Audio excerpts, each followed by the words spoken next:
Giza has a variety of tools to display the plans drawn within it, with today's focus being navigating 3D views.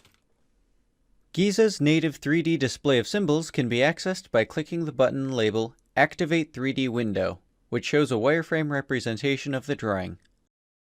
Next to this, there is also a hidden line view.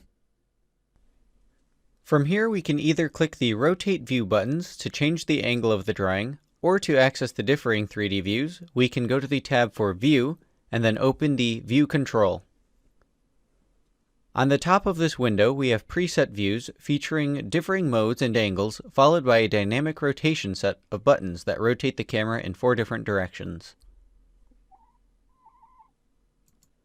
Last is the ability to save views for them to be loaded at a later time. First, get to a view that you'd like to return to, save the view as a file, and at a later point, use the load button with the file.